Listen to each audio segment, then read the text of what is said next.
बिस्मिल्लाहिर्रहमानिर्रहीम। अस्सलाम वालेकुम दोस्तों, कैसे आप सब? उम्मीद करता हूँ खैरियत से होंगे।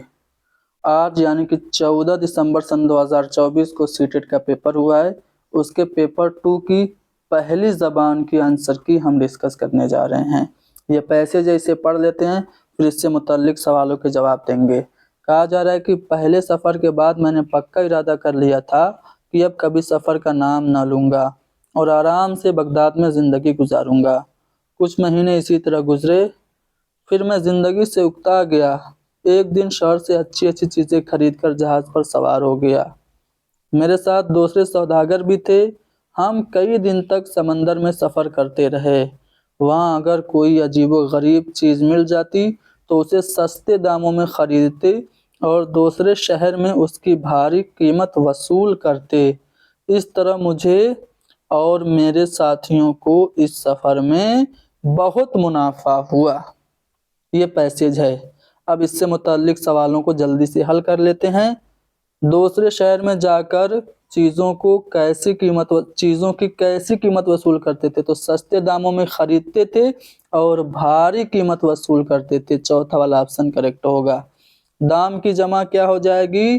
तो चारों ऑप्शन को देखने पे आपको समझ में आएगा कि दामों जो होगी वो दाम की सही जमा होगी। एक दिन उसने शहर जाकर क्या खरीदा?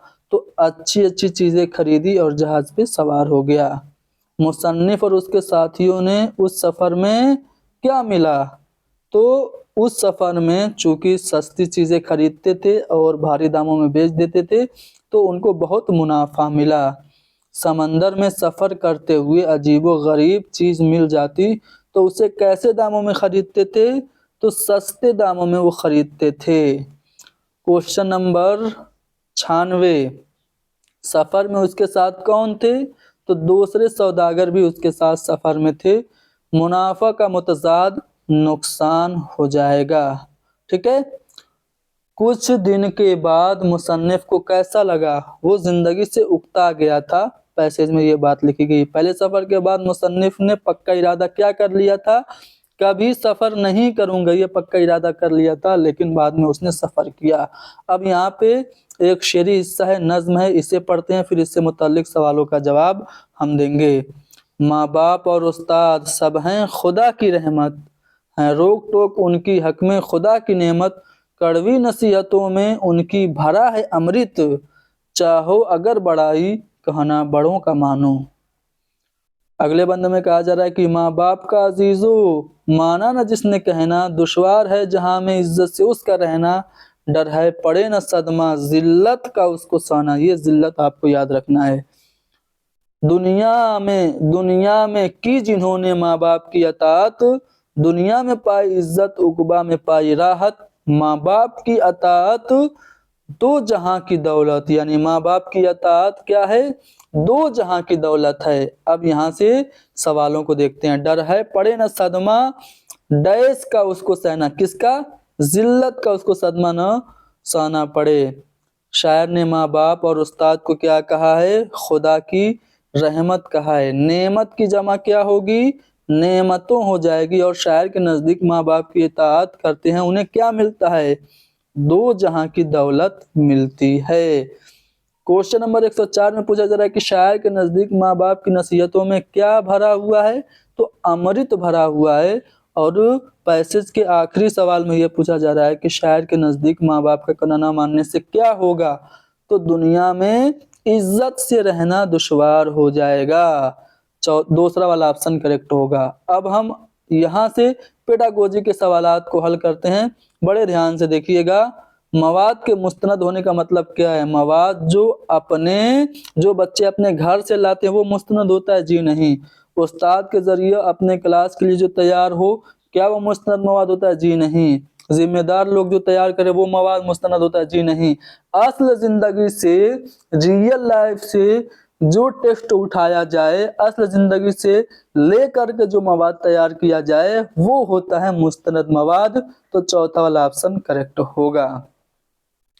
5वीं जमात का आकिफ ये समझता है कि सुनने में हर आवाज, लफ्ज और फिर जुमलों को सुनना शामिल है ताकि बात या ऑडियो को समझा जा सके। उसके मुताबिक सुनने की आमोजिश के लिए कौन सी हिकमत अमली दुरुस्त है? देखिए वो क्या कर रहा है, आवाज, लफ्ज, जुमला, इस तरह से फिर ऑडियो पूरी सुन समझ रहा है। यानी कि वो पहले छोटे छोटे, फिर उससे बड़े, फिर उससे बड़े, फिर सबसे बड़े हिस्से पे आ रहा है। यानी कि वो नीचे से ऊपर का जो अप्रोच है उसे वो फॉलो कर रहा है।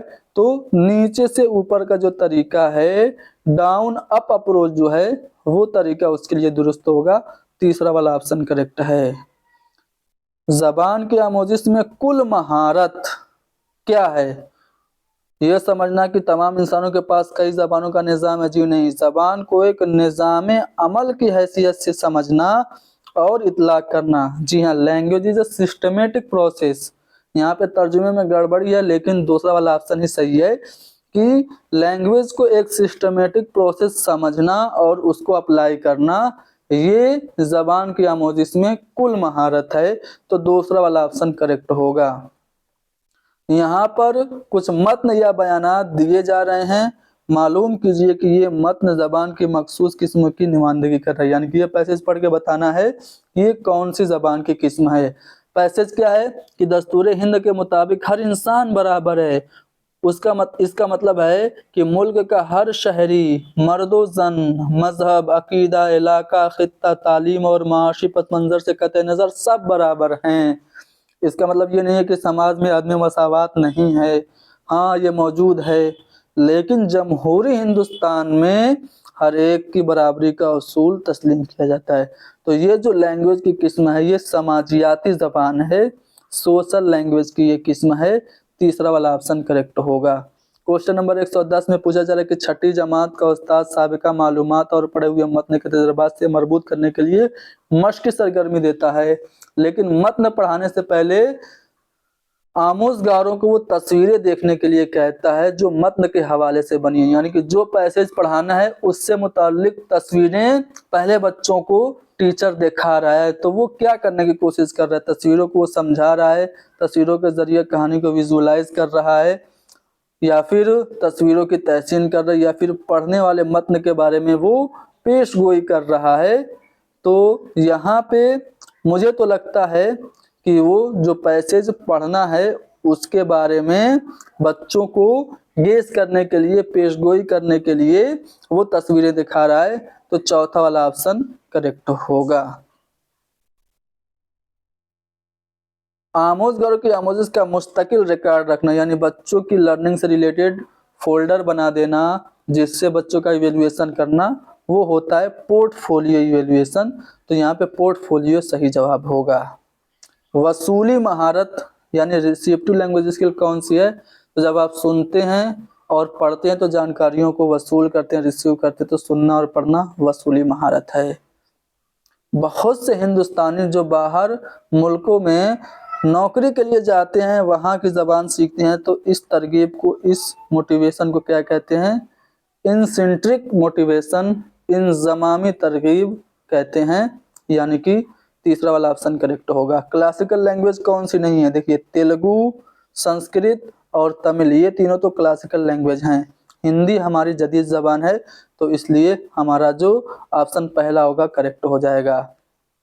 कौमी तालीमी पॉलिसी 2020 के हवाले से गैर मुल्की ज़बानें पढ़ने के बारे में क्या सही नहीं है? निगेटिव हमें फाइंड आउट करना है। देखिए फ्रांसीसी लैंग्वेज को एक एडिशनल लैंग्वेज, इजाफी ज़बान के तौर पर पढ़ाया जाएगा, ये रिकमेंडेशन की गई है, पॉजिटिव पॉइंट है।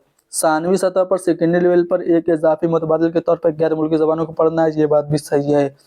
सिलेसानी फार्मूले के तहत एक जबान के तौर पर गैर मुल्की जबान को पढ़ना, ये बात भी सही है। तो चौथी वाली बात ऑटोमेटिक गलत हो गई। इसमें कहा जा रहा है कि थ्री लैंग्वेज फार्मूला में फॉरेन लैंग्वेज नहीं शामिल है, जो कि गलत है, क्योंकि जो थर्ड लैंग्वेज होती है थ्री लैंग्वेज फार्मूला में वो फॉरेन ही होती है। तो जो हमारा निगेटिव होगा चौथा वाला ऑप्शन होगा। दर्ज झेल में से कौन जबान जानने के बारे में बात करता है? तो उसूली और तरीका जाती जो मालूमात है जबान जानने के बारे में है, तो तीसरा वाला ऑप्शन करेक्ट होगा। छठी जमात का उस्ताद बोलने की सरगर्मी के लिए एक काम दे रहा है। काम क्या है कि रेगिस्तान और उसका मौजूदा मौसम, इस टॉपिक पर आप 5 जुमले बोलो। तो ये काम अच्छा है कि बुरा है, आप लोगों को चारों ऑप्शन पढ़ के बताना है। ये अच्छा काम नहीं है क्योंकि इसका कोई स्याक नहीं है। बिल्कुल स्याक तो है, रेगिस्तान और उसका मौसम, ये एक स्याक हो गया, तो ये काम तो अच्छा होगा, यानी ये अच्छा काम है। मुमकिन है कि तलबा अपनी ज्योग्राफिया की क्लास में इसके बारे में पढ़े हों और इसके बारे में बोलने के लिए उनके पास मवाद हो।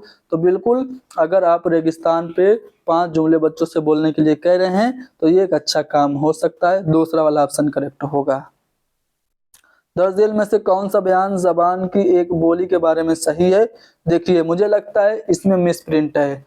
सवाल होना चाहिए था दर्ज झेल में से कौन सा बयान जबान की एक बोली के बारे में सही नहीं है, क्योंकि यहाँ पे 4 बयानात में से एक ही बयान ऐसा है जो कि सही नहीं है। बोली के बारे में बाकी सब ये बयानात सही हैं। देखिए बोली एक बड़ा जुमरा है जबकि जबान एक छोटा जुमरा है, ये गलत है। ठीक है, बाकी तीनों ऑप्शन मुझे सही लग रहे हैं। बाज़ औकात मुख्तलिफ सामाजिक ग्रुप एक ही जबान के मुख्तलिफ बोलियों को बोलते हैं, होता है। हिंदी हमारी एक जबान है, लेकिन जो मगरबी उत्तर प्रदेश के लोग होते हैं उनकी हिंदी की बोली अलग होती है, मशरकी उत्तर प्रदेश में अलग हिंदी बोलते हैं। तो एक ही सामाजिक ग्रुप एक ही जबान को मुख्तलिफ बोलियों में तब्दील कर सकता है, ये बात हो सकती है। जबान की बोली एक खित्ते से दूसरे खित्ते में बदलती है, ये बात भी सही है। ठीक है, जबान एक जबान के मुख्तलिफ बोलियों के बोलने वाले दूसरी जबान की बोलियों को समझ सकते हैं, सही बात है। आप उर्दू बोल रहे हैं, भोजपुरी तो आप समझ ही सकते हैं। तो ये तीनों तो सही है, हमसे पूछा जा रहा है सही नहीं है। मुझे लगता है कि मिस प्रिंट है। इंग्लिश वाले या हिंदी वाले वर्जन में आप लोग देखिएगा क्या यहाँ पे नहीं है। अगर नहीं होगा तो ये वाला ऑप्शन हमारा सही नहीं है, क्योंकि बोली एक छोटा हिस्सा होती है और जबान बड़ी होती है, ब्रॉड होती है, जबकि इसमें बोली को एक बड़ा जुमरा और जबान को छोटा जुमरा बताया जाए, तो ये गलत है। ठीक है, सिर्फ यही गलत है, बाकी ये तीनों तो सही हैं। ठीक है, चलिए क्वेश्चन नंबर 119 देखते हैं। कौन सा काम मरबूत आमोजसी महारतों को फरोग देता है? यानी जो सभी महारतें हैं, सुनना बोलना पढ़ना लिखना, सबको डेवलप कौन करेगा? रोल प्ले से सुनना बोलना सब कुछ आपका डेवलप होता है। क्वेश्चन नंबर 120, सबाक में कवायद की तदरीस की हिकमत अमली को क्या कहते हैं? यहाँ पे एक सवाल आपसे पूछा गया, इसको पढ़ते हैं तो अच्छे से फिर समझ में आएगा। देखिए ये है कि सबाक में जबान की शकों को मुतारिफ कराना और आमोजगारों को सरगर्म करने के लिए आमादा करना, असल जिंदगी के सबाक में उसके इस्तेमाल के काबिल बनाना और उसकी बाजियाफ्त के जरिए आमोजगर की तवज्जो उसकी हयात की जानिब मबजूल कराना। ये क्या है? इस हिकमत अमली को हम शऊर की आगाही कहते हैं।